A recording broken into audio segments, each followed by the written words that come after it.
Comment planifier ces entraînements de calisthénie? C'est exactement ce que l'on va voir dans cette vidéo. Je vais t'expliquer pourquoi tu devrais arrêter de faire des routines d'entraînement ou des programmes d'entraînement un peu sur le court terme où globalement tu changes tes exercices un peu toutes les semaines à chaque séance et que tu adaptes à court terme parce qu'en fait tu n'as pas de direction claire et en fait tu vas t'entraîner, ok certes tu vas avoir des adaptations à court terme mais au bout de 2-3 semaines tu vas devoir tout changer, tout remettre en question constamment parce qu'en fait tu n'as pas de direction claire, tu n'as pas de stratégie claire pour aller t'entraîner. La calisthénie est un sport assez complexe, on va aller chercher des mouvements qui demandent à la fois de la force, parfois de l'endurance et de la technique. Donc il faut absolument adopter dès maintenant une stratégie d'entraînement bien précise qui va te permettre justement de planifier intelligemment à moyen et long terme tes objectifs afin que ta progression devienne une évidence et que tu sois complètement sûr de progresser dans la bonne direction. C'est un peu ce qu'on fait ici. Tu as ton gros objectif qui est sur le long terme, tes objectifs sur le moyen terme et tu en découles tes différentes programmations adaptées aussi bien sûr sur le court terme parce que c'est aussi ça qui va faire que justement tu vas pouvoir les tenir et t'y adapter sur le moment présent. On va voir dans un premier temps les fondamentaux de l'entraînement, les principes même de la progression qui sont à appliquer absolument parce que si tu les appliques pas, tu progresses pas. Donc c'est super important de les ancrer, de les garder en tête forcément quand on va planifier notre entraînement, sinon toute la planification tombe à l'eau. Donc ça c'est vraiment la base, il y aura sûrement des rappels pour ceux qui ont déjà vu pas mal de mes vidéos, mais du coup ça c'est super important à comprendre deep parce que c'est sur ça qu'on va construire en fait toute la planification qui va forcément nous amener jusqu'à nos objectifs. En second temps, on va voir la stratégie d'entraînement. Donc ça c'est les principes fondamentaux appliqués à l'individu, c'est on connaît les principes, comment est-ce qu'on va les appliquer à la personne parce que chaque personne est différente, chaque personne a des contraintes différentes.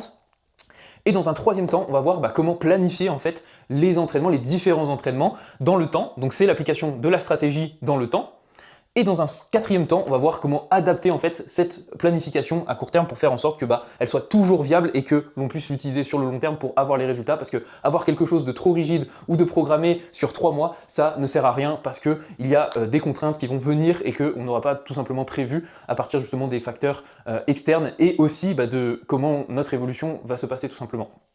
Donc ça, c'est les 4 points qu'on va voir directement dans cette vidéo et l'idée, c'est que à la fin de cette vidéo, tu puisses repartir avec toutes les clés pour créer ta propre planification sur le moyen et long terme et pour que tu puisses simplement aller chercher des figures comme les handstand push-up, planche, front lever beaucoup plus facilement parce que tu auras les idées claires. Et ça va pas être une vidéo comme les autres. Ici, je vais tout te donner, je vais absolument rien retenir, je vais tout te donner pour que vraiment tu aies toutes les clés, que tu puisses les appliquer dans tes entraînements. Et là, tu dois dire, ok Alex, c'est cool ta vidéo, mais je veux pas que ça soit encore un énième tuto où je perds mon temps et puis même pourquoi est-ce que je t'écouterai toi précisément et pas un autre coach en calisthénie. Pour te la faire courte, ça fait 5 ans que je m'entraîne en calisthénie, je fais 1m84 pour 80 kg et j'ai atteint un niveau pas trop dégueu pour mon gabarit. Je sais faire des full planches en combinaison, des front lever en combinaison avec pull-up et touch et je maîtrise le one arm handstand. Ça c'est d'un point de vue athlète et d'un point de vue coach, ça fait 3 ans que j'accompagne justement des personnes à progresser en calisthénie, 1 an que je le fais sérieusement maintenant sur les réseaux avec du contenu pour aider un maximum de personnes et concrètement depuis cette période-là, j'ai accompagné plus de 60 personnes à exploser leur physique, se faire un physique athlétique au poids du corps mais également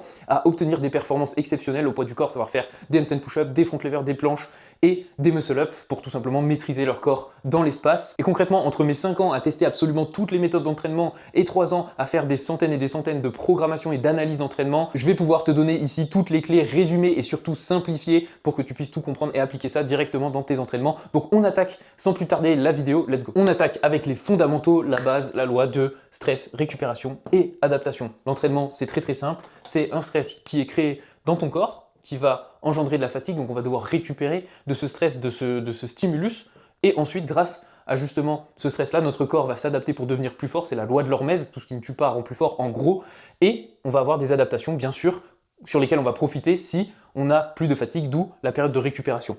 Et en gros, ça fonctionne de la manière suivante. Ici, il y a un schéma très simple à comprendre. Donc là, tu as le niveau justement de la personne au fur et à mesure du temps.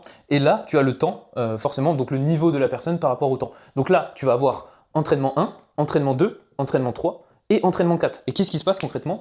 Là, je m'entraîne. C'est assez stressant, donc j'ai de la fatigue. Ensuite, je récupère pour avoir un niveau un peu plus haut. À ce niveau-là, j'ai des meilleures performances. Donc là, je peux appliquer la surcharge progressive parce que à ce moment-là, sur ce deuxième training, si je n'applique pas la surcharge progressive, donc soit je n'augmente pas les répétitions, soit je n'augmente pas l'intensité, ou soit je ne diminue pas le temps de repos, ou je n'augmente pas justement la récupération, et ici je vais avoir exactement le même stress, donc pas forcément plus de fatigue. Donc ce qui est important ici, c'est de toujours appliquer la surcharge progressive entre chaque entraînement, bien sûr en ayant récupéré. Et ici, donc une fois que là j'ai bien récupéré, ici ça va être toute la phase de récupération. Ici, je vois que j'ai des perfs beaucoup plus élevés qu'au premier entraînement, grâce justement au fait que j'ai assez de temps de récupération, que ici les adaptations sont montées et que là la fatigue justement a diminué et du coup les adaptations ont compensé le niveau de fatigue pour faire en sorte que j'ai un niveau beaucoup plus élevé que à ma dernière séance. Ça, c'est vraiment le principe premier à comprendre, et après on a simplement à répéter ça dans le temps pour aller de plus en plus haut, avoir un niveau de plus en plus élevé. Et forcément, la programmation doit s'adapter en conséquence, parce qu'au bout d'un moment, on doit changer les exercices, parce que ça ne suffit plus d'augmenter que des répétitions. Des fois, on ne travaillera plus sur le bon type d'effort, mais ça, c'est ce qu'on va voir dans les détails juste après. Et là, j'ai un autre exemple qui est très différent finalement, parce que là, c'est exactement le même graphique, là c'est ce qu'on appelle la surcompensation, et ici ça va être la surcharge. C'est-à-dire que là on a un surcharge de stress, pas la surcharge progressive, attention, la surcharge en mode on a trop de stress et pas assez de récupération, donc fatalement en fait le corps n'a pas le temps de récupérer et notre niveau diminue de jour en jour. Mais si on fait une grosse période justement de récupération, à ce moment-là, enchaîner plusieurs jours de stress peut nous faire avoir un super gain de niveau ici, avec une grosse période de récupération, beaucoup plus importante que celle-ci entre 2 séances. Avec une grosse période de récupération ici, on peut remonter beaucoup plus haut qu'à notre première séance, c'est ce qu'on appelle la super compensation. Ici, c'est la surcompensation, et ici, c'est la supercompensation, et c'est super intéressant pour tout ce qui est cycle d'entraînement précis. Donc maintenant, tu as compris la surcompensation, la supercompensation et la surcharge d'entraînement quand tu en fais trop, et tu vois qu'en fait, c'est une question d'équilibre entre j'en fais trop et je ne récupère pas assez, et j'en fais pas assez, je récupère trop. Donc un équilibre entre anabolisme, je construis, je répare, et catabolisme, je fais un effort, je détruis. Et c'est vraiment ce juste milieu qui va faire que tu vas progresser vraiment sur le long terme, que tu vas toujours réussir à t'adapter, à récupérer assez, à t'adapter à des performances toujours plus élevées, et c'est ça qui va rendre ton corps performant sur le long terme. Ok? Donc maintenant on comprend ces principes-là, mais maintenant qu'est-ce qui fait qu'on va être en surcharge d'entraînement ou alors en surcompensation? C'est la charge d'entraînement tout simplement, et la charge d'entraînement, elle se définit par 3 concepts. Donc le premier, c'est les variables d'entraînement, donc elles sont au nombre de 2. Tu as le volume qui représente le temps sous tension, c'est la mesure de quantité de ce que tu vas faire. Elle se mesure par exemple en secondes, en répétition, mais également en série forcément. Et du coup, là, c'est simplement voilà, la quantité de ce que tu vas faire. Faire 2 répétitions est moins volumineux qu'en faire 10, ok? Et cette variable-là est intrinsèquement corrélée à la variable d'intensité, qui est la variable de qualité, c'est la tension mécanique. Donc ça, c'est la difficulté du stress que tu imposes à ton corps. Donc ça, elle est définie par la forme et la charge de l'exercice que tu vas faire. Donc la forme, c'est-à-dire par exemple sur les mouvements de levier, une full planche comme ça va être beaucoup plus facile, va avoir moins de tension mécanique qu'une full planche complètement droite et clean. Et également, une traction non lestée va être moins difficile, avoir moins de tension mécanique qu'une traction lestée. Par exemple 10 kg en plus que ton poids du corps, forcément. Et donc ces deux variables-là sont intrinsèquement liées, c'est-à-dire que tout ce qui est volumineux sera par définition peu intense. Parce que je peux en faire beaucoup, donc ça veut dire que c'est pas forcément extrêmement difficile en termes de tension mécanique. Et inversement, tout ce qui est intense sera moins volumineux. Tout ce qui est difficile, on pourra le reproduire beaucoup moins de fois dans un effort, ok? Donc ces deux variables-là sont intrinsèquement corrélées, et forcément le choix de ces variables-là dépendent complètement du type d'effort que l'on veut faire. Si je veux passer de straddle à full planche, je vais devoir travailler ma force maximale, donc je vais privilégier des efforts en intensité avec beaucoup de tension mécanique pour simplement choper plus de force maximale. J'aurai pas besoin de faire 1h30 de tuck planche pour choper ma full planche, ça sera inutile. Par contre, une fois que j'ai ma full planche, que je sais faire déjà quelques presses, et je veux tout simplement devenir plus endurant et faire en sorte que cette full planche ne devienne plus du tout intense et que j'ai énormément de volume et d'endurance sur cette figure pour pouvoir la reproduire n'importe où, et là, à ce moment-là, je vais changer de type de travail et aller sur un travail avec beaucoup plus de temps sous tension, un travail dit d'endurance, ok? Donc ces variables-là sont forcément à modifier et à paramétrer en fonction du type d'effort que tu recherches par rapport à ton objectif. Et c'est la même chose pour les handstand push-up, pour absolument toutes les figures. Et ça demande justement d'analyser en fait tes contraintes qui t'empêchent d'aller chercher l'objectif, les contraintes d'effort. Et ça, on va y venir juste après. Ensuite, tu as la contrainte, tu as le concept du temps. Donc le temps, c'est la récupération, c'est le temps de repos que tu vas avoir entre chaque série. Donc il se mesure en secondes ou en minutes, forcément, mais ça peut être en heures et en jours. Par exemple, je fais une séance et dans 3 jours, je refais cette séance. Là, j'ai récupéré entre cette séance. Donc en fait, toutes ces variables-là, elles peuvent être à l'échelle d'une répétition, comme d'une série, comme d'une séance, comme d'une semaine, comme d'un mois, comme d'une année. Et c'est cette charge d'entraînement qui va être sur différentes échelles en fonction justement de la planification qu'on va voir un peu plus tard. Et ensuite, le dernier paramètre de la charge d'entraînement, c'est l'effort. C'est tout simplement la capacité à laquelle on va travailler, donc le niveau d'effort que l'on va envoyer sur un dit mouvement, une dit intensité. Donc ça se mesure par exemple en RPE ou en RIR. Donc RPE, c'est justement l'effort qui est perçu. Par exemple, si je suis à une rep de l'échec, je vais avoir un RPE de 9. Et si je suis en RIR 1, ça veut dire rep in réserve, donc je garde une rep en réserve et ça permet d'estimer le niveau d'effort sur la série. Donc ça peut aussi s'estimer en pourcentage de 0 à 100%. À 100%, c'est l'échec, ok, c'est je suis allé à mon maximum et après ce maximum, je vais devoir soit diminuer l'intensité pour continuer ou soit diminuer la forme pour continuer. Ou soit je suis allé à 0%, en gros j'ai rien fait, ou à 50%, par exemple si j'avais 10 handstand push-up, j'en fais que 5, je serai à 50% de niveau d'effort, donc ma charge ne sera pas beaucoup élevée, donc typiquement c'est pas très stressant pour le corps et je peux le faire limite tous les jours. Si j'ai 10 handstand push-up, j'en fais 5 tous les jours, je peux le faire un peu, ouais, je peux le faire tous les jours, quoi, tout simplement. Et pareil, si je suis capable de faire 10 front lever pull-up, je serai alors capable d'en faire 5 tous les jours parce que mon niveau d'effort sera à 50%. Et c'est même vrai dans des efforts très intenses. Si mon max en full planche, par exemple, est de 5 secondes, je vais avoir peu de temps sous tension, mais par contre une tension mécanique énorme. Mais le niveau d'effort s'applique aussi, c'est-à-dire que si je fais des séries où je tiens seulement 2 secondes et pas mon max, et ben je serai quand même à 40-50% d'effort. Donc la charge sera diminuée de moitié. À peu près, voilà, dans les maths, c'est forcément toujours de l'approximation par rapport à la réalité, le vrai max, la forme qu'il faut prendre en compte, parce que c'est pareil, si tu as 5 secondes, mais que c'est 5 secondes clean et que tu peux continuer à tenir en étant justement en dégradant la forme, et forcément, le niveau d'effort, il faut prendre en compte ça. Et donc on comprend que le niveau d'effort, il va forcément influencer la charge, parce que s'il est diminué de moitié, notre charge d'entraînement aussi. Donc voilà, c'est toutes ces variables-là à prendre en compte pour justement définir notre charge d'entraînement qui va définir également le stress que l'on va imposer à notre corps, et du coup, est-ce qu'on va avoir besoin de beaucoup de jours de repos ou peu de jours de repos, où on va pouvoir refaire l'entraînement le soir, des fois pour des charges d'entraînement très faibles.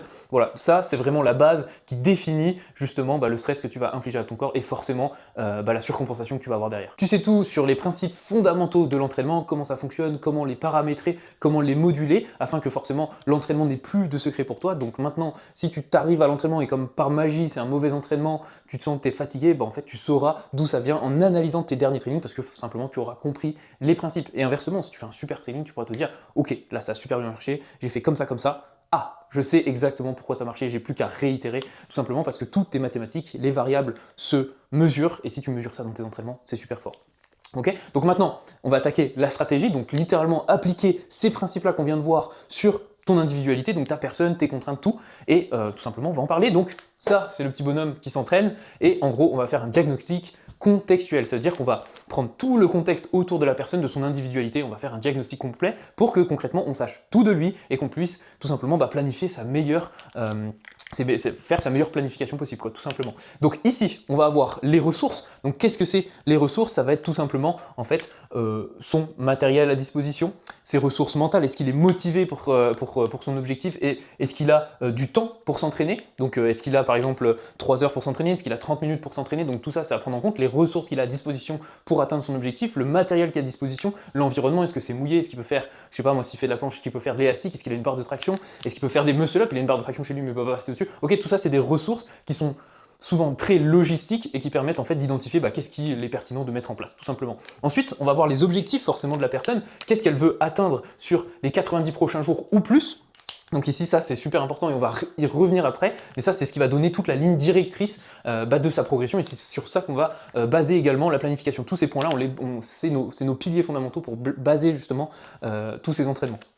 Ensuite, on va avoir les contraintes de la personne, donc qu'est-ce qui l'empêche justement d'atteindre les objectifs, donc les contraintes, tout ce qui est en rapport avec son entraînement, on va y venir juste après dans les détails aux contraintes, mais ça c'est super important parce que si on n'a pas de contraintes vers notre objectif, et dans la suite, dans la chose logique des choses, on a simplement à s'entraîner et on progresse sans avoir forcément besoin de planifier les choses, sans forcément avoir besoin de programmer les choses, parce qu'on a simplement à faire le mouvement pour progresser. Et c'est ce qui explique que parfois, tu peux progresser sans forcément de programme, juste en tentant le mouvement. C'est quand tu n'as aucune contrainte et que simplement le fait de pratiquer suffit. Quand on a une contrainte, c'est là où c'est important de mettre en place du renforcement, du conditionnement, ou de travailler spécifiquement ces contraintes-là pour t'en libérer et avancer beaucoup plus rapidement vers ton objectif. C'est ce qu'on va voir juste après.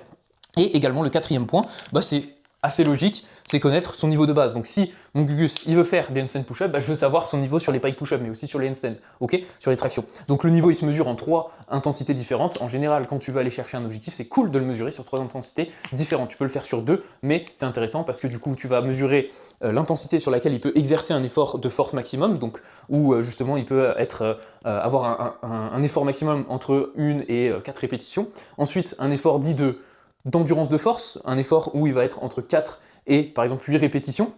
Donc là, c'est intéressant pour mesurer son endurance justement de force, et un effort dit d'endurance musculaire, où là, on va vraiment être sur au-dessus de 8 répétitions pour mesurer sa capacité d'endurance sur le mouvement, et ça, forcément, ça joue complètement sur notre choix d'exercice et sur le profil d'athlète qu'on a aussi à disposition. Il y a des personnes qui vont savoir faire des 30 secondes de tuck planche, mais être incapable de tenir, par exemple, une straddle, et au contraire, des personnes qui vont être capables de faire des straddles de 3 secondes, mais être capables de tenir que 10 secondes de tuck, parce que ça dépend complètement de notre génétique, de notre composition corporelle, la typologie, justement, la typologie de nos fibres, est-ce qu'on est composé de fibres rapides, fibres lentes, voilà, tout ça c'est à prendre en compte, donc c'est super intéressant de mesurer le niveau sur un mouvement, sur différents types d'efforts. Donc si je fais mon front lever haul, je vais le mesurer en tuck, en advanced tuck et en one leg, par exemple, si j'ai ce niveau-là. Donc voilà, mesurer le niveau sur différents types d'efforts, donc sur différentes intensités et tensions mécaniques, c'est super important. Voilà les 4 points à prendre en compte sur notre diagnostic personnel pour justement ensuite dresser notre planification et qu'elle soit complètement individualisée et qu'elle marche. Parce que c'est ça le plus important, c'est que ça soit personnalisé à la personne vraiment dans tous ses aspects. Ce sont ces 4 points à absolument prendre en considération dans ton diagnostic contextuel lors de ta planification, et on va revenir en détail dans les contraintes parce que ce sont celles-ci les plus importantes justement à considérer, parce que c'est littéralement ce qui t'empêche en fait d'aller chercher tes objectifs. Donc résoudre, trouver une solution à tes contraintes actuelles dans ta planification, dans la programmation de tes séances, c'est ce qui fatalement va t'amener vers tes objectifs. Donc c'est super important de savoir les identifier. C'est comme une maladie, tu veux pas simplement soulager avec des petits pansements, tu veux trouver la cause profonde, la source justement de cette maladie, de ce problème pour pouvoir l'identifier, le traiter et trouver une solution. C'est exactement pareil avec tes entraînements. Et pour identifier précisément ces contraintes, on va utiliser la méthode que j'appelle des 3V, donc variable, visualisation et vision. Et concrètement, variable, c'est la même chose qu'on a vu dans la charge d'entraînement, donc c'est ce qui va définir le type d'effort. Donc en gros, c'est tout ce qui touche à la force physique, donc soit en force maximum, soit en endurance, endurance de force, endurance musculaire, peu importe le nom que tu en donnes, mais en gros, ça va définir justement le type d'effort que tu vas devoir travailler, soit dans des rep range, des fourchettes de répétition plus bas ou plus haut, en fonction de si tu as besoin de devenir plus endurant ou tout simplement débloquer plus de force maximale. Donc ça, c'est vraiment super important. Pour te donner un exemple concret, si je veux faire des handstand push-up et que je veux chercher à faire 10 handstand push-up, mais que je suis capable de faire que 3 handstand push-up contre le mur, ce qui va me manquer ici, c'est la variable justement d'endurance. Donc il va me manquer d'endurance. Donc j'ai besoin de construire plus de temps sous tension dans le mouvement sur cette même tension mécanique. La tension mécanique est la même, c'est-à-dire la tension mécanique du handstand push-up au poids du corps, mais je vais devoir construire plus d'endurance dessus. Maintenant je te prends un autre exemple, je fais un front lever, je veux mon full front lever, mais je suis qu'à la tuck front lever et j'ai 8 secondes de tuck front lever, là je vais pas avoir besoin de 40 secondes de tuck front lever, mais je vais avoir besoin de plus de force de front lever, de force maximale. Donc là, je vais devoir travailler ma force maximale en full front lever. Bien sûr, je ne vais pas direct tenter un full front lever, je ne suis pas capable. Donc je vais forcément devoir passer par un travail aussi d'endurance de force pour améliorer ma force max, mais l'objectif n'est pas de s'éterniser sur des fourchettes de répétition super hautes, parce que quoi qu'il arrive, j'en aurai pas besoin, étant donné que je veux tenir pas plus longtemps, mais sur une progression plus avancée. Ok, donc identifier concrètement la contrainte d'effort qui nous manque, c'est le first step justement pour définir pleinement les contraintes qu'il nous faut. Donc si mon objectif c'est de faire 10 planches push-up et que je sais en faire que 3, et ben je sais que je vais devoir travailler en endurance, ok? Voilà, je pense que tu as bien compris. Ensuite, la deuxième variable, c'est la visualisation. C'est en gros tout ce qui touche à la cognition. En gros, est-ce que tu as bien compris le mouvement? Est-ce que tu as la bonne proprioception sur le mouvement? Et typiquement, c'est tout ce qui touche en fait au sens et à tout ce qui est cérébral dans l'entraînement. En fait, la technique, c'est un mix entre les intentions que tu vas avoir, on va y venir juste après, et la compréhension que tu vas avoir, mais aussi de l'effort, parce que tu ne pourras pas avoir une excellente technique si derrière tu n'es pas endurant sur le mouvement. Donc ici, voilà, ça va toucher à la compréhension du mouvement. Est-ce que par exemple, sur la planche, je sais que je dois faire une protraction scapulaire et une dépression scapulaire, ou est-ce que au contraire, j'en ai aucune idée et du coup, je l'applique juste pas parce que je sais pas. Maintenant, je peux le savoir. Maintenant, l'enjeu, c'est de le comprendre aussi. Donc si je sais que je dois faire une protraction, mais que je sais concrètement pas comment le faire, ben, je vais devoir comprendre également. Donc voilà, ça touche à vraiment la cognition et également la proprioception. Si je fais un handstand mais que j'arrive pas à me mettre dans le mouvement parce que j'ai l'impression que je suis trop loin ou pas assez loin, ou quand je kick mon handstand, j'en vois pas assez loin parce que j'ai l'impression que j'en vois trop loin, et bah du coup j'ai une mauvaise proprioception et du coup ça joue en fait sur mon mouvement. Donc parfois, voilà par exemple, pour quelqu'un qui a déjà 10 handstand push-up contre le mur, déjà un handstand qui tient et qui veut ses handstand push-up, bah en fait parfois ça va être dans la compréhension du mouvement. Il va pas comprendre la trajectoire, il va le faire peut-être de manière verticale au lieu de s'avancer. Donc ça joue et c'est ce qui va vraiment impacter en fait l'avancée vers l'objectif. Donc ensuite, le dernier, c'est la vision. Donc la vision de l'objectif, la vision qu'on a de notre entraînement, et c'est tout ce qui va être lié à l'intention. Ok, donc tous les facteurs mental et psychique. Donc typiquement, Quelqu'un qui a peur en fait de se lancer sur son handstand, il a beau avoir la meilleure compréhension technique, la meilleure proprioception technique, la meilleure endurance dans les épaules pour tenir un handstand, il n'y arrivera tout simplement pas parce qu'il a peur, ok? Il a pas la bonne intention, il n'a pas les bonnes émotions en rapport avec le mouvement. Et ça c'est un exemple très fréquent aussi sur la planche. Les gens qui ont peur de la planche ont tendance à la subir et à avoir une mauvaise technique, des bras qui plient parce qu'ils veulent pas s'avancer, parce qu'ils ont peur de la planche. Alors que si ils règlent leur intention et leur état mental, leur vision de l'objectif et qu'ils le voient plus de manière banalisée, ils vont inévitablement avoir une technique complètement différente parce qu'ils vont pas mettre les mêmes intentions, ok? Comme un front lever, je comprends comment je dois le faire, ok? Mais si fatalement, à chaque fois que je fais un front lever, j'ai un réflexe où je veux pas, ou par exemple j'ai peur justement de me placer en front lever, si je me place tout le temps trop couché, bah en fait, je vais avoir un mauvais mouvement. Donc c'est pas mal corrélé forcément à la motivation, ok? Si je suis ultra aussi, par exemple, je suis ultra motivé pour ma série, et ben je vais envoyer beaucoup plus de vitesse que si je suis dans ma série, je dois faire ma série et que je suis en mode j'ai la flemme, je vais envoyer beaucoup moins de vitesse, beaucoup moins d'intention dans le mouvement. Donc le facteur psychique, les émotions qu'on va avoir à l'entraînement, si on est plus ou moins motivé, va aussi avoir de l'impact sur notre entraînement et sur l'atteinte de nos objectifs.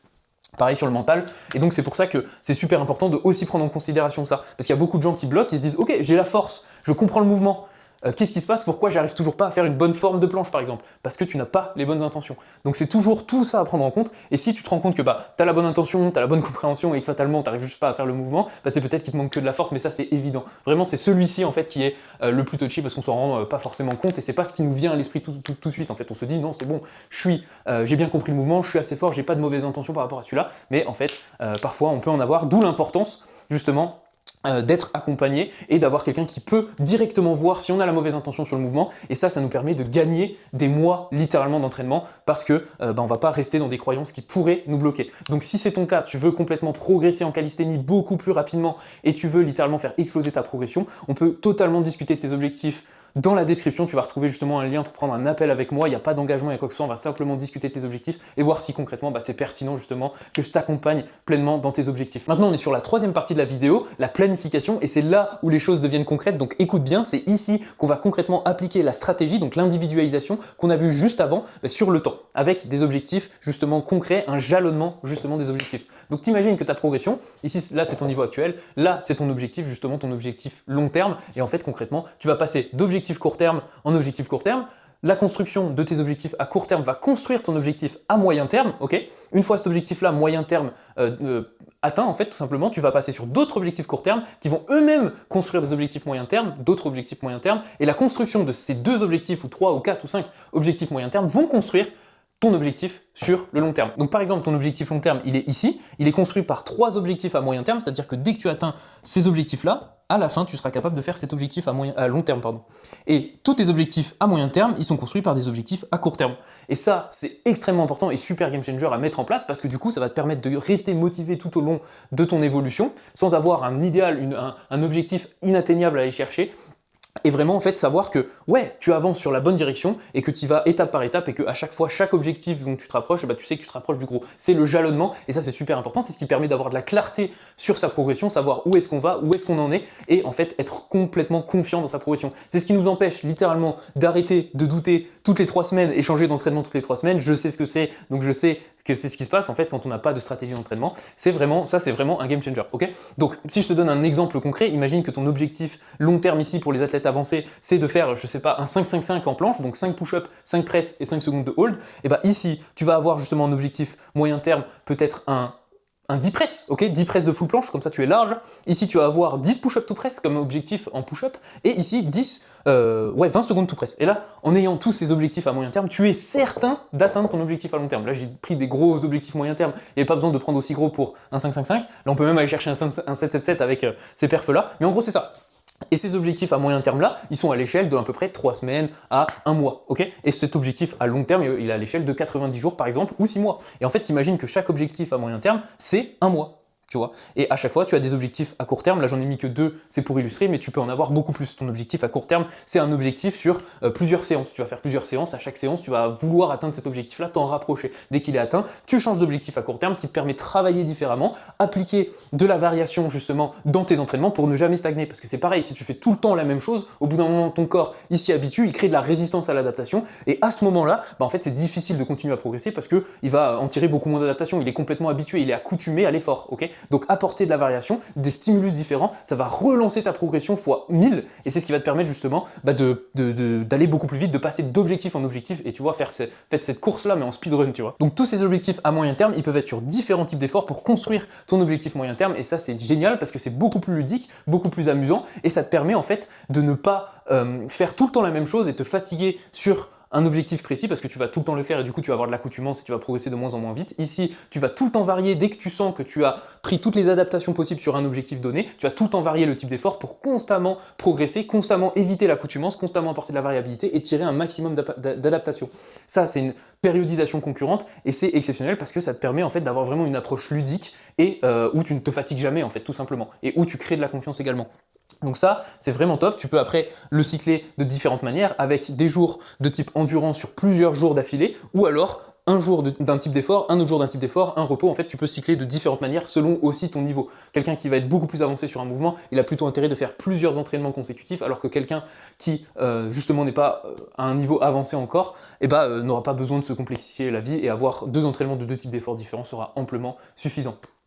Donc je vais prendre un exemple différent, un peu moins avancé pour que tout le monde comprenne. Imagine que ici, ton objectif, c'est de faire 10 handstand push-up. Ton objectif moyen terme peut être totalement 15 handstand push-up contre un mur. C'est là où tu vas construire ta contrainte d'effort, ok? On se rappelle justement les 3 V. Et ici, dans tes objectifs à court terme, tu peux construire par exemple 20 pike push-up ou alors des handstand push-up contre le mur lestés avec un gilet lesté justement pour varier les types d'efforts, varier les types de travail et ça va forcément construire ton objectif moyen terme. Si tu sais que tu as 10 répétitions avec du lest en plus et 20 pike push-up, 25 pike push-up par exemple, à ce moment-là, tu sauras que tes 10 handstand push-up contre le mur, en fait, ils seront super faciles, ok? Donc ces objectifs court terme te permettent de donner confiance sur ton objectif moyen terme. Pour ton handstand push-up, forcément tu as la partie force, mais tu as aussi la partie compréhension du mouvement, des trajectoires et de proprioception. Donc ici tu peux te fixer un objectif par exemple de monter en force tout handstand en contrôle, ok, comme ça tu vas pouvoir comprendre complètement les trajectoires et en objectif court terme, tu vas pouvoir te mettre un objectif purement technique, frog stand to handstand, ou alors avec un peu plus de force, des pike press, ou alors des presses bras tendus, des presses plus avancées, peu importe en fait, peu importe, tu m'as compris, le but c'est de vraiment se casser la tête au début pour comprendre quelles sont nos forces, nos faiblesses et définir en fait des objectifs à court terme qui sont atteignables, qui nous amusent, qui nous font plaisir parce que c'est ultra important aussi d'avoir de l'adhérence dans son entraînement et à ce moment-là, en fait simplement on aura juste à s'entraîner à être stimulé justement par ces objectifs-là, aller les chercher, les construire petit à petit, step by step, objectif par objectif pour construire les plus gros objectifs, etc., jusqu'à arriver à notre gros objectif. Et donc pour l'exemple du handstand push-up, on peut terminer avec un objectif moyen terme, par exemple de handstand de 30 secondes. Donc je sais qu'ici, si je tiens par exemple un frog stand de 10 secondes en termes d'équilibre sur les doigts, je suis bien. Et si je suis capable de faire un handstand de 60 secondes à partir d'un mur, je sais que derrière, je serai capable de faire ce handstand de 30 secondes en complètement libre. Là, je t'ai dit frog stand, mais tu peux aussi faire des kicks en ciseaux, peu importe. Le but, c'est de personnaliser tout ça. Donc forcément là-dessus, c'est du travail, il va falloir un petit peu se prendre la tête, mais c'est super important parce que c'est ça qui va te permettre d'avoir des objectifs personnalisés, amusants, sur lesquels tu prends du plaisir à t'entraîner et tu progresses justement de manière exceptionnelle, ok? Donc tout ça aussi, ça va venir avec l'expérience, je te cache pas. Donc, si tu veux savoir un petit peu plus comment justement moi j'organise mes entraînements, ceux de mes élèves, ce que j'apprends sur l'entraînement tous les jours parce que je continue d'en apprendre, et en fait, je partage tout ça sur mon canal WhatsApp. Tu peux le rejoindre totalement gratuitement. Tu auras même des ressources dans la description qui seront totalement gratuites. Et sur ce canal WhatsApp, je vais te partager mon quotidien, mes performances du quotidien, ce que j'ai appris le jour même, mes réflexions passées, les progrès que j'ai avec mes élèves. En bref, c'est un peu le canal privé où je te donne tout gratuitement et où je discute directement avec toi. Je suis sûr que ça va te plaire. Donc voilà, c'est en description, tu peux totalement le rejoindre, c'est complètement gratuit. La structure d'entraînement, forcément, il faut y venir. Quand on parle d'objectifs à court terme, on parle de séance directement. Donc, on revient sur la structure de séance qui, à mon sens, est la plus cohérente pour apprendre toutes justement les figures de calisthénie, que ce soit un mouvement en particulier, que ce soit un enchaînement, un combo, peu importe l'objectif, cette structure d'entraînement fonctionne à condition forcément qu'elle soit personnalisée avec la bonne charge d'entraînement, les bonnes variables d'entraînement, les bons paramètres, ok?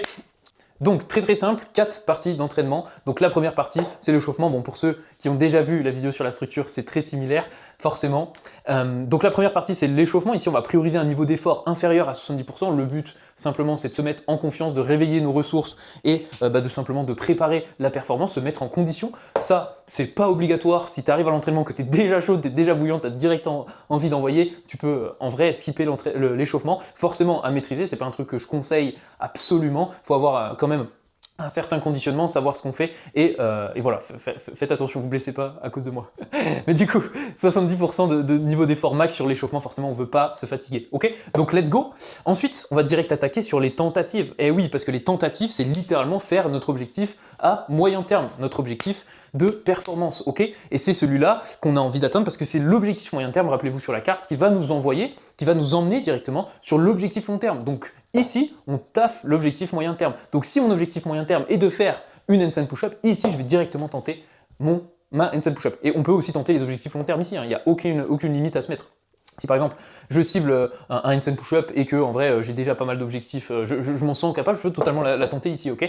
Tu vas toujours plus gagner du temps à faire tes tentatives, même de choses qui te paraissent super loin, parce que en fait, tout simplement, des fois, on est ultra surpris par nos propres performances et à quel point en fait on n'est pas si loin de l'objectif. On a tendance, de par notre mental, à mettre l'objectif trop sur un piédestal. Maintenant, si tu te prends pas la tête, que tu détaches totalement du résultat et que tu tentes pour tenter, au pire des cas, tu vas être déçu, c'est pas grave. Au meilleur des cas, tu vas être ultra surpris et tu vas avancer beaucoup plus vite parce que tu vas pouvoir le réitérer beaucoup plus et forcément pratiquer le mouvement. C'est le meilleur moyen de l'obtenir, donc c'est ici qu'on va tenter les mouvements. Donc forcément, quand on tente quelque chose, c'est souvent très difficile parce que c'est quelque chose par définition qu'on n'a pas encore. Donc ici, on va prioriser un niveau d'effort à 100%. On peut être à moins, ok, hein, si c'est une tentative technique, ça peut être à moins. Mais ici, on veut un niveau d'effort à 100 voire plus parce que quand on tente quelque chose, quand on veut battre un PR, on va forcément devoir aller chercher plus, aller chercher dans nos ressources, parfois dégrader la forme, on va y venir juste après, tu vas tout comprendre. Mais voilà, par exemple, je fais une série mon objectif c'est 10 handstand push-up, je fais une série de 8 handstand push-up, c'est con, je veux mes 10 handstand push-up, donc je vais me forcer, je vais remonter sur mon handstand et aller chercher ces handstand push-up qui me manquaient ou diminuer l'amplitude pour en faire plus. Par exemple, aussi sur une série de tractions, mon objectif c'est de faire 30, j'en fais 25, je prends 10 secondes de repos et j'essaye d'en faire plus, je veux aller chercher ces 30, je veux ici vivre, me forcer en fait à vivre l'objectif, à le réaliser, me forcer à réaliser l'objectif avant que j'en sois capable, parce que c'est que comme ça que je vais en être capable, que le corps va s'adapter justement à la pratique de cet objectif, que ça va se matérialiser, donc la tentative est trop importante dans un entraînement. Et la nature des tentatives dépend aussi de ton état de forme, ton niveau de forme, ça on va le voir juste après. Mais du coup la tentative dépend énormément de ça aussi. Si c'est un jour tu te sens pas exceptionnel, forcément tu vas pas tenter ton objectif long terme parce que tu peux en fait briser ta confiance sur le reste du training et des fois en fait il faut juste passer à la suite du training, ok? Voilà, il y a des jours moi je ne fais pas de tentative, je suis pas dans le mood, direct je fais mon renforcement, direct je passe à la partie suivante qui est le renforcement. Très bonne transition. Donc sur le renforcement, le but en fait c'est de, comme son nom l'indique, de renforcer les tentatives. Donc en fait, on va faire un exercice, donc en fait sur le renforcement c'est ton objectif court terme, tout simplement. Ton objectif court terme, donc on va faire un exercice qui est proche justement de notre tentative pour s'y conditionner, se renforcer sur cette tentative-là, et en fait c'est souvent quelque chose qu'on a déjà, ok, et que l'on veut améliorer pour se faciliter la vie sur les choses plus difficiles. Exemple, tout con, je veux faire un développé couché, bon là ça sort de la calisthénie, mais je veux faire un développé couché à 100 kg, je vais pas faire que des tentatives de 100 kg, sinon forcément je vais pas progresser super rapidement. Par contre, si je fais des séries à 80 kg ou à 90 kg et je me conditionne à faire plus sur cette intensité un peu plus légère, et en fait je vais fatalement choper ma 100 kg beaucoup plus facilement parce que forcément je vais y être conditionné. Donc là, en l'occurrence, je vais par exemple, si mon objectif c'est de faire 5 reps à 100 kg, je peux très bien faire en renforcement des très bas rep range et faire par exemple des séries de 2 à 3 répétitions sur 110 kg, 120 kg, mais je peux aussi faire des séries à 90 kg et faire des fourchettes de répétition hautes, ok? Et là c'est où tu travailles sur différents types d'efforts pour construire ton objectif justement qui est moyen terme ou long terme. C'est ton objectif il est là et tu veux travailler le type d'effort au-dessus, le type d'effort en dessous et c'est comme ça que tu vas l'obtenir, le construire, ok? Donc renforcement, pour te donner un exemple sur la calisthénie, donc ma tentative c'est tout simplement je fais des handstand push-up et si justement, je suis sur les handstand push-up, j'en ai 3 et je galère à en faire plus parce que j'arrive plus à pousser, dans mon renforcement, justement, je vais faire des deep pike push-up par exemple pour construire de l'endurance, pour être capable de faire plus de répétitions, ou alors je vais faire des handstand push-up justement contre le mur parce que ça va être peut-être moins intense. Si j'ai moins d'amplitude, forcément il y aura moins de temps sous tension. Et forcément, le niveau d'effort sera moins haut. Donc c'est pour ça qu'ici, on est à 80% max de niveau d'effort, 80-90%, ok? Ça dépend forcément aussi des individus. Parce qu'en fait, on dit souvent, ouais, moi je pousse à 100%, ouais, mais en fait, tu pousses pas vraiment à 100%, tu pousses plus à 90%. Donc voilà, c'est pour ça que je dis 80-90 de niveau d'effort ici, sur le renforcement. Et là, c'est ici où on va avoir la majorité de nos séries d'entraînement. Parce que c'est ici le plus important. Vraiment, c'est là où on va faire le plus de progrès, parce que c'est là où on va avoir le plus de temps sous tension, et c'est ça qui va nous faire progresser. Ok. Et troisième partie de l'entraînement, c'est le conditionnement. Donc du conditionnement en endurance, en technique, mais en gros, on va se conditionner justement sur nos tentatives pour les réussir beaucoup plus facilement. Donc si la contrainte est technique, par exemple sur un handstand push-up, je vais tomber sur ma tentative, conditionnement, et ben je vais faire des montées en force ou des handstands, ok, parce que ça va me conditionner techniquement à le faire, ok. Voilà. Et si par exemple je suis sur mes handstand push-up, je les gère bien, et mon prochain objectif, par exemple, c'est les 90 handstand push-up, et ben en conditionnement, je peux faire des semi-planches hold ou des lean planches push-up pour me conditionner à cet objectif suivant. Donc ça sert aussi à préparer le reste. Le conditionnement sert à préparer tes objectifs suivants, ok, ou préparer tes objectifs actuels, en l'occurrence tes objectifs actuels, c'est en corrélation avec tes objectifs suivants, et ça sert aussi à maintenir tes figures. C'est aussi dans le conditionnement où simplement tu peux te dire, ok, je vais refaire les figures que j'ai déjà eues, pour les maintenir et pour tout le temps les avoir. Donc conditionnement, c'est préparation à quelque chose et maintien justement des acquis. Moi, si je te donne ma préférence personnelle, je préfère mettre le maintien des acquis dans l'échauffement parce que tout simplement c'est le meilleur moment pour faire des choses que tu maîtrises déjà, pour ne pas les perdre, parce que par définition, c'est devenu moins dur, moins difficile, t'as pas besoin de pousser un niveau d'effort super haut, et en même temps, ça va carrément t'échauffer musculairement, mais aussi mentalement, pour ce qui va venir. Tu vois, par exemple, quelqu'un qui attaque la planche, qui se focus maintenant sur la planche, il a par logique déjà chopé des montées en force, des handstand push-up, en échauffement, c'est un excellent exercice, c'est limite un des meilleurs, ok. Bien sûr, aussi avec de la planche. Donc voilà, moi ici, maintien des acquis, préparation des prochains objectifs, tentative des objectifs moyen terme et renforcement sur les objectifs court terme, tout simplement. Voilà. Et ça, justement, cette structure-là, le niveau d'effort et tout, et quelles intensités, quelles variables choisir, on y vient grâce à ce petit tableau, justement, je vais me placer là, ce sera plus facile, ce petit tableau où, ici, on a du coup la tension mécanique qui est l'intensité, ok, donc la qualité, ici le temps sous tension qui est le volume, donc la quantité, et en fait, selon notre type d'effort, on va avoir différents types de variables. Ok, donc là, je sais, c'est un peu touchy. Mais t'inquiète, tu vas comprendre, je vais t'expliquer ça en détail.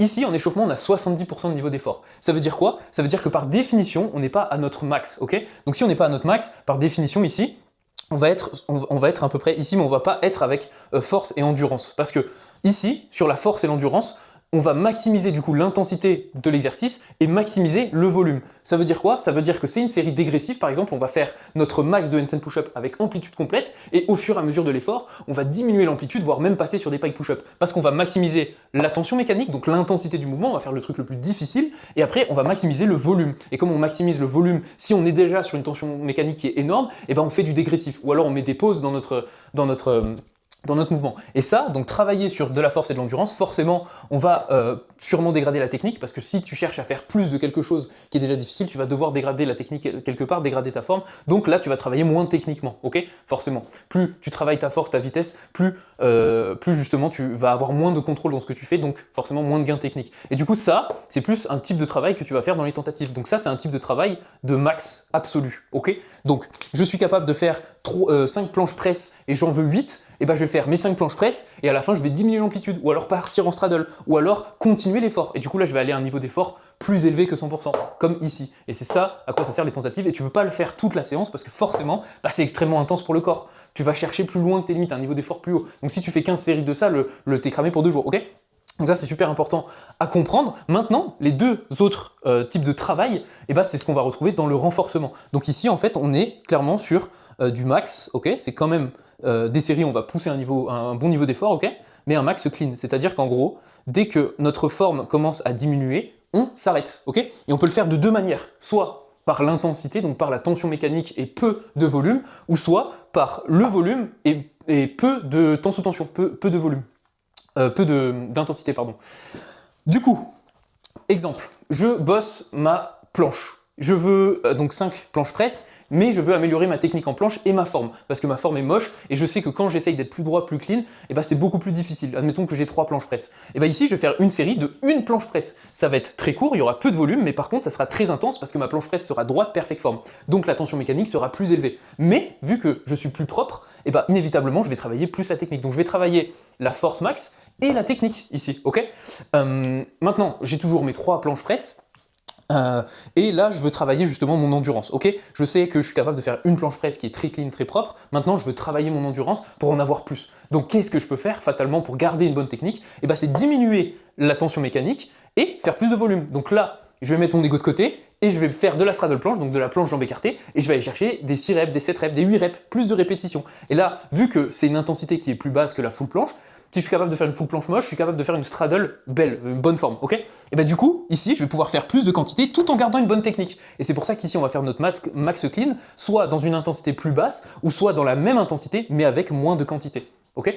Et ces deux approches marchent, c'est-à-dire qu'en général, quand tu fais tes tentatives, t'as fait les deux. T'as fait du clean au tout début de ta combinaison, de ta série, et après t'as fait du moche ou du moins intense pour dégrader, aller chercher plus. C'est très fatigant, en général t'as peu de séries ici, tu vois, ça va de 2 à 5, mais vraiment grand maximum 5. Et après, sur ton renforcement, c'est là où t'as la majorité de tes séries, la majorité de ton travail, il est ici. Donc c'est là où tu vas avoir 10-20 séries, ok?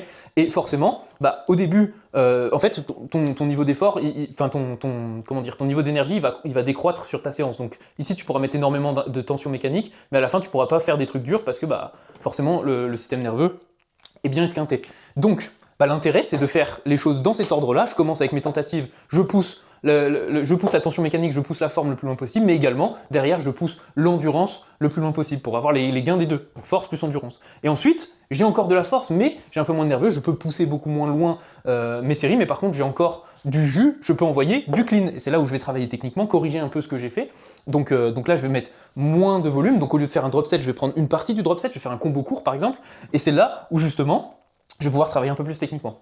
Une fois que ça c'est fait, je vois que justement j'ai donné tout ce que j'avais sur ces séries-là, j'ai fait le plus clean possible, je peux plus en fait faire une bonne forme, je peux plus mettre assez de tension mécanique. Bah là à ce moment-là, je peux mettre du temps sous tension, diminuer l'intensité pour faire plus de répétitions parce que quoi qu'il arrive, c'est beaucoup plus un effort qui est musculaire que nerveux, donc je vais pouvoir le tenir en fin de séance et de l'endurance. Et à la fin, je suis tué, j'ai plus rien dans les muscles, j'ai plus rien dans le nerveux, je peux faire du travail purement technique, donc sans tension mécanique ni temps sous tension pour simplement travailler mes intentions, ok, et également ma compréhension du mouvement.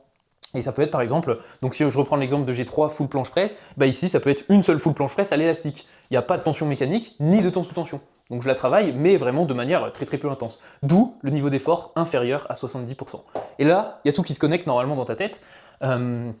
Et voilà. Et après, je peux te donner d'autres exemples un peu plus accessibles, comme par exemple des tractions, tu vois, des tractions. Donc la personne en fait, elle s'entraîne aux tractions. Donc son objectif, c'est de faire les 15 tractions, de valider ce palier symbolique des 15 tractions. Et bah dans ses tentatives, elle va faire ça. Donc elle va faire 12 tractions max, tu vois, elle fait son max.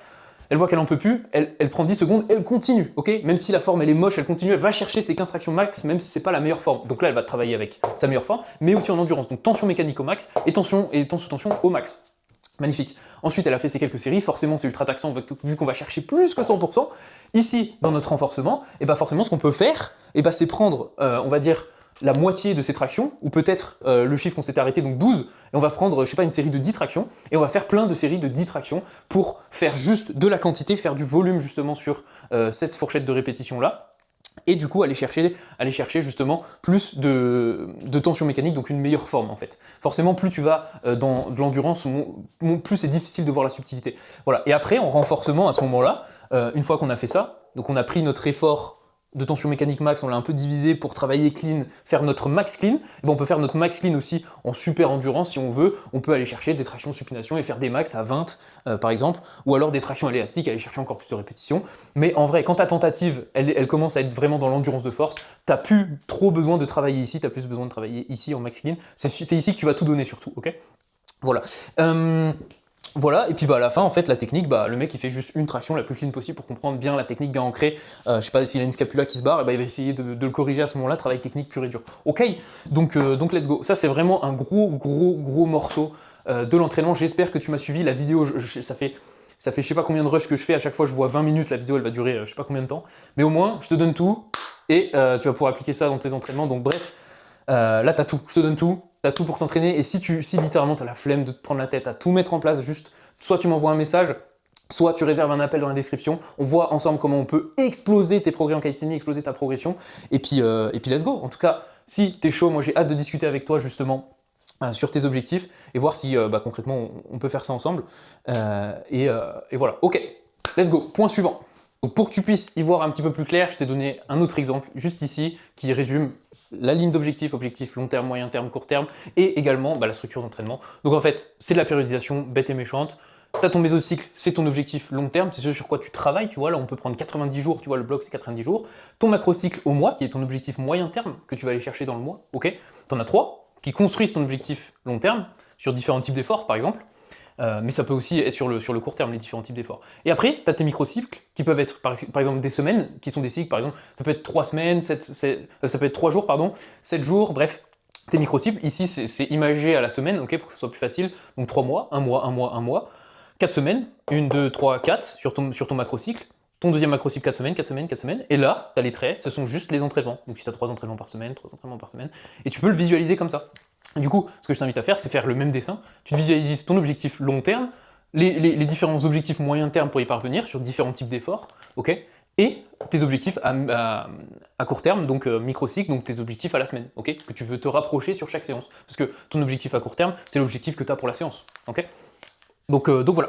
Et après, bah forcément, la structure d'entraînement qui va avec, donc à l'échauffement du maintien, en tentative, les objectifs directement, court terme, moyen terme, long terme, en fonction de ce qu'on a construit. Si là, je suis sur la fin d'un macrocycle et que j'ai construit celui-là, je peux tenter celui-là directement dans mes tentatives. Si je suis à la fin d'un mésocycle, je peux directement tenter mon objectif long terme. Là, j'arrive au moment où je chope ma figure. Ça, c'est bon. Voilà. Et troisième partie de l'entraînement, bah, la partie renforcement sur les contraintes. Donc renforcement, comme j'ai expliqué, avec de l'intensité, peu de temps sous tension, pour tout ce qui est technique, si on a une contrainte technique. Et après, du renforcement sur beaucoup de temps sous tension et moins d'intensité pour de l'endurance. En fait, ou de la technique, en fait, peu importe la manière dont c'est amené, ça doit être cohérent par rapport à tes contraintes. Donc ce qu'on a vu avec les 3V. Si c'est cohérent par rapport à ça, on est bon, ok. Donc ça doit remplir ces contraintes-là en fonction du type d'effort que tu as ici. Ok, voilà. Après, je pourrais aller beaucoup plus dans les détails. En vrai, ça pourrait être intéressant de faire une vidéo où je suis en train de préparer une planification pour un élève ou moi-même. Comme ça, vous allez pouvoir voir dans les détails comment je fais. Je pense que ça peut être très, très intéressant. Donc, let's go. Ensuite, dernière partie de l'entraînement, la préparation, donc le conditionnement. Je me conditionne au prochain objectif. Donc, si là, je faisais des presses, là, je fais des push-ups ici, par exemple, je me conditionne au push-up, quoi, tout simplement. Ou si là, par exemple, je faisais des tractions et là, je vais faire des tractions hautes, je me conditionne au timing de tirage. Parce qu'une traction classique, il n'y a pas de timing de tirage, c'est vertical, alors qu'une traction haute, tu as un balancier et tu tires de manière oblique. Donc voilà, aussi simple que ça, petit résumé, je pense que c'était pertinent. Et là, on va attaquer la 4e partie de la vidéo, donc l'adaptation. Comment tout ça, on le rend cohérent à court terme. Donc en gros, on va se concentrer vraiment sur cette partie-là de l'entraînement. Donc maintenant, je suis à l'entraînement, qu'est-ce que je fais concrètement quand je me sens pas bien, quand je me sens bien, bref. Comment adapter pour que toute ma planification soit cohérente, applicable et que je puisse la tenir sur le long terme, tout simplement parce que c'est comme ça que je vais avoir les résultats. Ok, à tout de suite. Et on est parti pour la 4e partie, l'adaptation. Donc le fait en fait de s'adapter vraiment sur le court terme. Qu'est-ce qui se passe à l'entraînement? Je suis à l'entraînement. Qu'est-ce qui se passe factuellement? Qu'est-ce que je mets en place pour faire du mieux que je peux pour mon entraînement, pour avancer, justement, avancer dans mes objectifs, dans ma planification, parce que forcément, et ça j'adore cette phrase, la carte n'est pas le territoire. Donc maintenant, tu peux avoir la meilleure planification possible. Si tu sais pas t'adapter à court terme, tu pourras pas la tenir, ou alors justement tu vas te forcer pour la faire, sauf que tu vas justement forcer un niveau d'effort trop haut par rapport à ton état de forme. On va le voir juste après, mais ça c'est super important à le prendre en compte. Donc les différents justement facteurs qui vont définir en fait si tu dois t'adapter ou non. Enfin en fait tu dois constamment t'adapter, hein. Si c'est un jour où tu es complètement beaucoup plus en forme. Donc les différents facteurs justement qui vont définir l'adaptation sur le jour J, sur le court terme, vraiment sur la séance, c'est les facteurs internes et les facteurs externes. Donc les facteurs internes, c'est tout ce qui est à l'intérieur de nous, interne, ok, logique. Donc tout ce qui touche justement au mental, en fait, genre vraiment, est-ce que je suis focus? Est-ce que j'ai la tête à m'entraîner? Est-ce que je suis complètement dans l'entraînement et je suis pas en train de penser à autre chose? Est-ce que je suis vraiment pleinement présent, en conscience? Je suis vraiment focus dans ce que je vais faire? Ensuite, la motivation, donc tout l'aspect psychologique, les émotions que je vais avoir. Est-ce que je vais dans l'entraînement en mode j'ai la flemme ou est-ce que je suis dans mon entraînement en mode c'est super important pour moi, je suis super connecté à ma vision et je vais tout arracher parce que là j'écoute une musique, je me visualise que je suis le boss. Enfin bref, tous ces facteurs-là qui touchent aux émotions.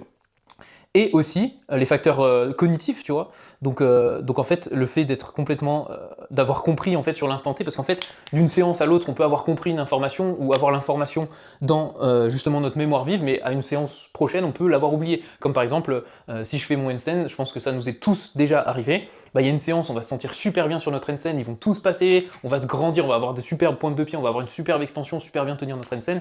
Mais par contre, une autre séance, c'est le néant. On a l'impression qu'on est revenu 4 mois en arrière, limite quand on débute. Il n'y a pas moyen de tenir handstand, on plie sur chacun de nos essais, on n'arrive pas à justement avoir les bonnes infos. Donc ça c'est aussi lié au focus, mais du coup la cognition c'est des fois parfois des petites informations techniques, de la proprioception qui va être un peu modifiée en fonction de l'environnement, etc. Donc ça joue pas mal avec les facteurs externes, c'est pas mal connecté tout ça. Mais voilà, c'est toute la cognition, la compréhension, la proprioception que tu vas avoir justement à l'instant présent. Et aussi le dernier facteur, donc le facteur physique, si en fait tout simplement bah en vrai, tu es pas courbaturé, quoi. T'as pas de blessure, t'es en bonne intégrité physique, t'as pas de blessure qui t'empêche de forcer, t'as pas de douleur, t'as pas de courbature, etc. Bref, t'as un corps qui est neuf, qui est prêt à l'effort, prêt à envoyer de la patate, ok? Donc ça, vraiment, c'est les facteurs internes, donc forcément, on en a déjà un peu parlé avant, parce que tout est un peu interconnecté, mais ça, c'est important, parce que ça, bah, ça change, en fait, ça change en fonction du jour, la carte n'est pas le territoire, et ça, c'est vrai, c'est vrai, il y a un jour, tu vas être, c'est après le taf, tu vas être beaucoup moins focus, il y a un jour où tu vas être beaucoup moins motivé, beaucoup moins connecté à ta vision, un jour où tu vas zapper complètement des informations, zapper des trucs techniques que pourtant, je sais pas, ton coach, il t'a dit, ou t'as vu justement sur Internet, et des jours où, genre, en vrai, factuellement, t'as pas assez récupéré que les autres jours. Donc c'est pour ça, ça peut être corrélé aussi aux facteurs externes, excellente transition. Et les facteurs externes, du coup, eh bah, c'est pareil, ils sont note de 4. Donc tu as l'alimentation, forcément, si tu manges pas de protéines, bah vas-y, pour récupérer musculairement, ça va être compliqué. Et même au niveau d'énergie, pareil, si t'as pas assez de calories, tu vas le sentir sur ton niveau d'énergie. Pareil, si tu manges trop, tu vas te sentir lourd, tu seras incapable de performer correctement. Donc ça joue. Ton sommeil, si tu dors, ça fait plusieurs nuits, tu dors 6 heures, bah ouais, t'es un peu moins performant, tu récupères un peu moins bien. Donc si ton cycle, si ta planification, elle est calée parfait avec tes jours de repos et tout, mais que t'as moins de sommeil à ce moment-là, bah tu pourras pas envoyer aussi fort que ce qui était prévu. Donc là, tu dois t'adapter. Donc le sommeil, important. Extrêmement important. Maintenant, l'environnement. Donc la planification, elle me dit, je dois faire des muscle-up. Bah ouais, mais je suis à la maison, j'ai pas de barre de traction. Comment je fais? Donc, enfin, j'ai une barre de traction, mais je peux pas passer au-dessus. Comment je fais? Et bah, je vais m'adapter. Donc, je vais faire un exercice, une intensité similaire, faire de l'unilatéral aux tractions, je vais travailler ma force max. Voilà, on s'entend. C'est un moyen d'adapter, de quand même travailler, de quand même progresser sur nos objectifs. Comment est-ce que je fais? Là, j'arrive à la salle, putain, j'ai oublié mes parallettes, ou j'ai pas ma parallette pour faire ma planche. Et bah, je le fais au sol, tant pis. Ou alors, je prends des kettlebells. Bref, je m'adapte à mon environnement. Ah merde, il pleut. Où est-ce que je peux me couvrir? Enfin bref, après, je peux toutes les faire. Mais voilà, ça, c'est vraiment l'environnement. Et ça, bah voilà, c'est important aussi, mais ça, c'est des choses qui viennent assez intuitivement. Et maintenant, bah, le dernier, le temps. Est-ce que forcément, bah, des fois, en fait, on a des séances, on n'a pas le temps de s'entraîner. T'avais prévu 1h30 d'entraînement, tu peux pas, t'as que 30 minutes, et bah il faut adapter. Donc là, tu vas changer de méthode, ou alors tu vas diminuer drastiquement le volume, ou peut-être te rentraîner le lendemain. Enfin, t'as plein de manières de récupérer ta charge d'entraînement, mais forcément, il faut que tu t'adaptes. Donc voilà, tu peux souvent faire la même chose avec des temps de repos plus courts, pour avoir le même volume. Forcément, tu n'auras pas la même tension mécanique, la même intensité, parce que tout est interconnecté, mais au moins, voilà, tu auras le même temps sous tension. Donc bref, tu t'adaptes en fonction du temps que tu as, tu rattrapes plus tard, bref, tu rattrapes ta charge d'entraînement comme tu peux, mais le but, c'est d'avoir toujours la même charge d'entraînement, suivre la planification, suivre la logique, justement, que tu t'es construit, parce que bah, c'est ça qui va te permettre de progresser à long terme et de faire que tes progrès, bah, ils sont une évidence. Il n'y a plus de hasard dans la progression quand tu maîtrises tout ça. Donc voilà, ça c'est l'adaptation, c'est tous les facteurs à prendre en compte, et quand tu arrives à l'entraînement, il faut que tu te dises, ok, est-ce que je suis focus? Je suis pas focus, je fais quoi? Ben, je vais respirer. Cohérence cardiaque, je vais me mettre dans le moment présent, me focus un petit peu, laisser les pensées que je vais avoir de ailleurs, de ce que je vais manger après, de machin il m'a mal parlé au travail, je sais pas quoi, bah partir en fait, faire le vide, ok? Si, eh bah, je me mets de la musique qui motive, je me mets un montage, un edit, je me mets... Bref, je me regarde des anciens clips, je me motive, je me mets des émotions, ok? Le cognitif, eh ben, je vais re-regarder une vidéo YouTube où je vais re-regarder les conseils de mon coach, les vocaux, les conseils qu'il m'a donné justement la veille, bah, je vais les re-imprégner, les re-écouter 5-10 fois, comme ça je les ai et directement ils sont imprégnés dans mon subconscient, je peux mettre les actions en place. Et le physique, eh ben, je vais juste m'échauffer plus. Si j'ai une douleur, je vais m'échauffer un peu plus, je vais me faire des massages, je vais faire des rotations articulaires contrôlées, pas des rotations qui servent à rien. Bref, si je suis courbaturé, ben, je vais un peu me pumper pour faire passer les courbatures. Bref, je vais adoucir le physique grâce à ça. Et tout ça, en fait, ça c'est à l'échauffement que tu te conditionnes. Ça pareil, en fait, hein, tout ça c'est avant de commencer le training, hein, bien sûr. On s'adapte pas une fois qu'on avait tout le training.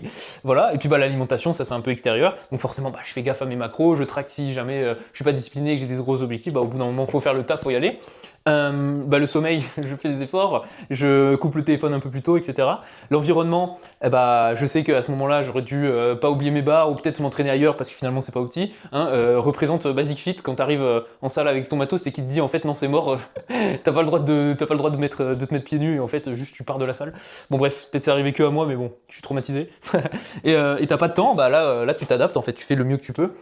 Ou alors si tu vois que t'as pas de temps, tu dois partir, bah tu vas faire ton truc, et après tu reviens plus tard, tu fais ton training. Voilà, différentes manières, faut savoir s'adapter, et la définition de s'adapter, de l'adaptation, c'est l'intelligence. Trouver des solutions, s'adapter, c'est la base d'un bon entraînement. Si t'es intelligent, si t'as une bonne planification, que t'es intelligent, c'est bon quoi, tu progresses de ouf. Let's go. Ok, quand tu adaptes ta séance, il faut forcément adapter tes variables parce que c'est ça qui adapte ta charge à l'instant T. Et c'est quoi la règle à respecter? Elle est très simple, c'est ton niveau de forme égale ton niveau d'effort. Donc ton niveau de forme en pourcentage égale ton niveau d'effort en pourcentage. Si tu es à 80%, tu donnes 80%. Si tu es à 100%, tu donnes 100%, voire plus que 100%. Si tu es à 50%, tu es vraiment fatigué, tu donnes 50%. Et ça, en respectant cette règle-là, tu vas toujours t'assurer d'avoir le bon équilibre entre stress et récupération.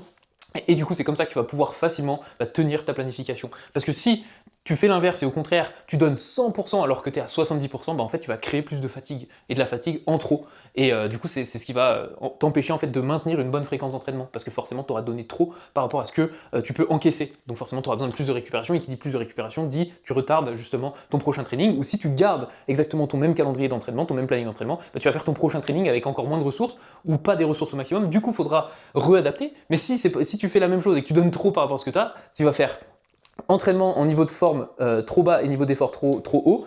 Comme ça, tu vas faire d'entraînement où tu donnes trop par rapport à ce que tu peux mettre. Et en fait, c'est comme ça que tu tombes en surentraînement. Je mets des grosses guillemets, tu vois, parce qu'il faut vraiment y aller. Et je trouve qu'on a tendance à en faire un peu trop par rapport à ça. Mais c'est quand même possible, c'est une réalité. Et il faut faire gaffe à ça. Il ne faut pas travailler à l'ego. Et il faut savoir, en fait, prendre du recul en fait quand on peut pas donner tout à 2000% en fait. Il y a des jours où on ne peut pas performer, point, faut l'accepter. Et il y a une règle assez simple, c'est que je pense que quand tu es à 100% de ton état de forme, tu es au max, tu peux chercher à faire plus, ok, tu vas chercher plus. Et quand tu n'es pas au max, mais que tu peux quand même t'entraîner, tu vas chercher à faire mieux. Et c'est là que justement tu vas être dans la retenue parce qu'en fait tu vas pas chercher à aller chercher plus, tu vas pas demander plus d'adaptation à ton corps, mais tu vas tout simplement t'appliquer pour faire mieux les choses et avoir des adaptations différentes et du coup maintenir un niveau d'effort qui est cohérent par rapport à ton niveau de forme. Ok? Donc ça, c'est vraiment trop important. C'est trop important. Si tu donnes 100%, si t'es à 70%, tu donnes 100%, tu as 30% de fatigue de surplus en plus, c'est un peu broscience, ok, par rapport à ça, mais c'est ce que j'ai expérimenté depuis 5 ans, c'est ce que j'expérimente justement avec les élèves que j'accompagne, et à chaque fois, c'est vrai. Il y a des semaines de training pour vous dire, je ne prends pas 2 jours de repos, j'ai déjà fait des 10 jours de repos parce que j'ai parfaitement respecté cette règle à la lettre. Je donnais exactement autant de niveau d'effort que j'avais de niveau de forme et du coup en une nuit j'arrivais à récupérer. Bien sûr j'ai pas le même volume d'entraînement que quelqu'un qui débute ou que quelqu'un qui s'entraîne une fois tous les 3 jours. Quand tu t'entraînes, plus tu t'entraînes fréquemment, moins tu as de volume dans ton entraînement, ce qui est normal et de niveau d'effort parce que voilà. Mais tout s'adapte et tant que tu respectes cette règle là, tu vas super bien t'autogérer, tu vas super bien gérer la fatigue, et ça c'est un des plus grands principes d'entraînement, c'est la gestion de la fatigue, gestion de l'énergie, donc ça c'est trop important. Et pareil, si tu es à 80% mais que tu donnes 50, tu vas donner un peu moins de ce que tu peux donner en temps normal, ok oui tu vas récupérer, mais c'est possible que le lendemain en fait tu sois un peu plus rouillé. Et ça arrive souvent, c'est que quand tu prends un jour de repos ou alors que tu donnes pas tout ce que tu as et que sur les prochains jours tu vas à l'entraînement en pensant que tu as récupéré et tu vois qu'en fait t'as pas de nerveux ou tu fais pas une super séance, et c'est ça, c'est qu'en fait tu as donné trop peu par rapport à ce que tu pouvais donner. Donc si tu es dans le juste milieu, pourcentage d'état de forme égale niveau d'effort, ok? Donc ça, trop important. Et en gros, moi je l'ai schématisé de la manière suivante pour que tu puisses adapter, soit parce qu'en fait tu peux diminuer l'intensité, mais tu peux aussi diminuer le temps sous tension. Donc il faut savoir quoi diminuer. Par exemple, si mon max de full planche presse c'est 3, par exemple, et si je veux diminuer le niveau d'effort par rapport à mon état de forme, je peux faire des séries de 1 planche presse clean, par exemple. Mais je peux aussi faire des séries de 3 straddle press clean, ou de 4 straddle press, tu vois. Donc je peux autant moduler dans la qualité que dans la quantité. Donc quoi choisir? Ça c'est en fonction de tes 2 ressources. Tu as la ressource nerveuse et la ressource musculaire.